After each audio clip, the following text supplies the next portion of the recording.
నువ్వు తీరిగ్గా వెళ్ళటానికి, లేదంటే మీ నాన్న ఏమైనా సీఎమ్మా పిఎమ్మా? నువ్వు వస్తే 5 minutes ఫ్లైట్ ఆపడానికి. నేను చేసుకోకపోయింటే ఆ రెండిట్లో ఏదో ఒకటి అయ్యుండేవా డాడీ. ఏంటి అంటున్నావు? ఏం లేదు మమ్మీ. నువ్వేమన్నావో నాకు వినిపించింది. అసలు మీ నాన్న నన్ను పెళ్లి చేసుకోపోతే ఈ స్టేజ్ లో కూడా ఉండేటోడు కాదు తెలుసా? మీ నాన్న చేసే బిజినెస్ మా నాన్న ఇచ్చింది, మీ నాన్న వాడే కారు మా నాన్న ఇచ్చిందే. అంతెందుకు, ఇప్పుడు మనం ఉంటున్న ఈ ఇల్లు కూడా మా నాన్న కట్నంగా మీ నాన్నకిచ్చిందే. ఏంటి, మీ నాన్న నిన్ను వదిలించుకోవడానికి మా నాన్నకి ఇన్నిచ్చాడా? నీకు అలా అర్థమైందా? సర్లే కానీ వెళ్ళి ఫ్రెష్ అవ్వు, ఫ్లైట్ టైం అవుతుంది. మా ఏంటే? ఒక బుల్లెట్ కాఫీ. బుల్లెట్ కాఫీయా? అదేంటి? You don't know? On knowledge people. నేను చెప్తా విను. ఓ హాట్ వాటర్ తీసుకో. చెయ్యి కాలుద్దేమోనే. మా చేతిలో కాదు, కప్పులోకి. అందులోకి ఒక స్పూన్ గీ వేయి, ఒక స్పూన్ కాఫీ పౌడర్ వేయి. ఆ తర్వాత స్పూన్ తో తిప్పు తిప్పు తిప్పు తిప్పు తిప్పు అయిపోద్ది. ఏంటి, తక్కువనే అయిపోద్దా? మా అయిపోయేది కాఫీ కాదు, బుల్లెట్ కాఫీ రెడీ అయిపోద్ది.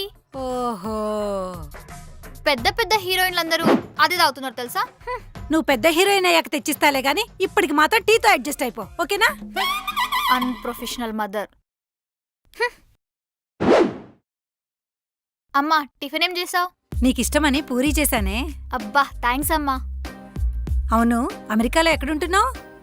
ఏ తెలిస్తే ఆదివారం వచ్చేద్దామనా? అమ్మా అది అమెరికా అమ్మా, అమీర్పేట్ కాదు. నువ్వు అనుకున్నప్పుడల్లా రావడానికి. అవే అందుకు కాదులేవే, మనోళ్ళు ఎవరైనా అడిగినప్పుడు చెప్పడానికి ఉంటుంది కదా అని. టెక్సస్ అమ్మా, అయినా అడిగిన వాళ్ళకి మాత్రమే చెప్పు, దారిన పోయే వాళ్ళందరినీ ఆపి మరి చెప్పకు. ఇంతకీ అక్కడ ఎవరితో ఉంటున్నావే? ఆల్రెడీ నా ఫ్రెండ్స్ అక్కడ ఫ్లాట్ తీసుకున్నారమ్మా, సో వాళ్ళతోనే ఉంటాను. ఇంత ఖర్చు పెట్టి పంపిస్తున్నాం, శ్రద్ధగా చదువుకో. అక్కడికి పోయాక అబ్బాయిలతో తిరగడం, మాట్లాడడం ఇలాంటి పిచ్చి వేషాలు వేయకు, ఓకేనా? అమ్మా జనరల్ గా మా అమ్మాయిలకి ఇలాంటి థాట్స్ 20 to 30% మాత్రమే ఉంటాయి. కానీ ఎప్పుడైతే మీ పేరెంట్స్ స్పెసిఫిక్ గా ఇలా చెయ్యొద్దు అలా చెయ్యొద్దు అని మెన్షన్ చేస్తారో అప్పుడు ఆ పర్సంటేజ్ లెవెల్ పెరిగి అవి పనులు చేయాలనిపిస్తుంది. కాబట్టి మేము చేసే తప్పుల్లో సగం బాధ్యత మీ పేరెంట్స్ దే. అదేంటి అలా అంటావు? మీ మంచి కోసమే కదా చెప్పేది. ఏంటమ్మా మంచి? ఇది నా మంచి కోసం చెప్పినట్టు లేదు, నా మీద అనుమానంతో చెప్పినట్టుంది. ఏడ్చావులే గాని తిను. హే వృందా, ఏంట్రా? పద మూవీకి వెళ్దాం. ఏంటి సినిమాకా?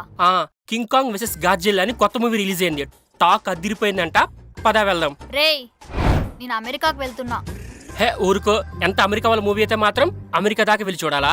హైదరాబాద్ కు రిలీజ్ అయింది, చూద్దాం పద. రేయ్ నేను వెళ్తుంది సినిమా చూడ్డానికి కాదు, చదువుకోవడానికి. చదువుకోవడానికా? నువ్వు ఇండియాలో సరిగ్గా చదువు పాస్ అవ్వలేదు.